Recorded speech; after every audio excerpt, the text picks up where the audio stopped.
Yes, I think this truly pioneering result in this field.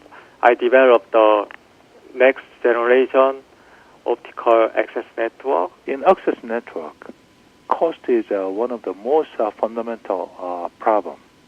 So even if we develop some very nice technology, unless this is cost effective enough, there is no use. One of our focus is to identify the fundamental limitations imposed on the light nav systems and discover new practical solutions to overcome such limitations.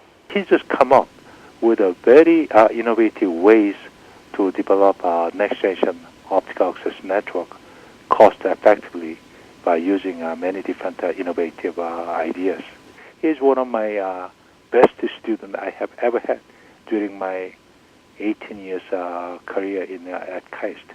I think Kenyang is a really skillful experimentalist as well as insightful theorist. I'm very excited, and actually, I'm without words of how honored I am.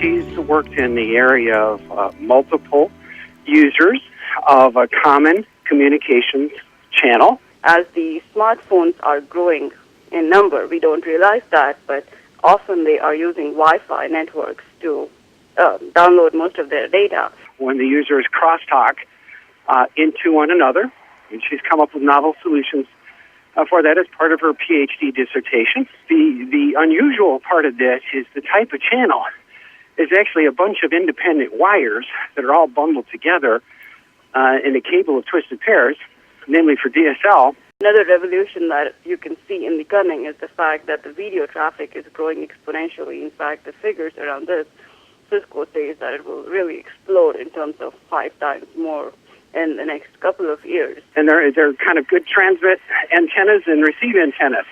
So that's a major problem, and it's a limiting factor in the speeds you can get in DSL.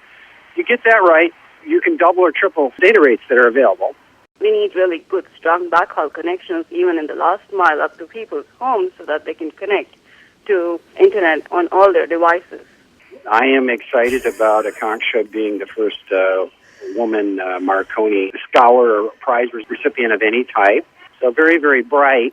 But also she's just involved in a lot of different things, whether it's helping get younger women engineers, combining the intelligence with a lot of eclectic people skills, and getting herself involved in many, many things simultaneously, and doing a good job on all of them.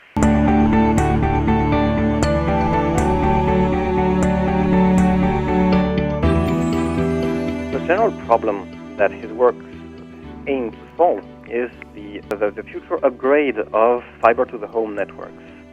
That is, bringing optical fibers and optical communications give end users more network speed and more bandwidth. The logic evolution will be to add more wavelengths to the network. My PhD work was focusing on designing and fabricate new devices we can meet all these requirements.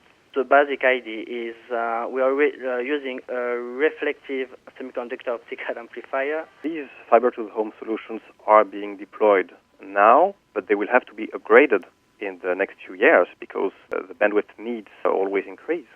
Basically, we are using it's a different way of thinking. The transmitter is not directly emitting the light, but we are sending one wavelength to one, let's say, customer, and the chip will receive this wavelength, modulate it, print data on it, and send it back to the network. He thinks clearly all the way through and to focus on what details and what points are important.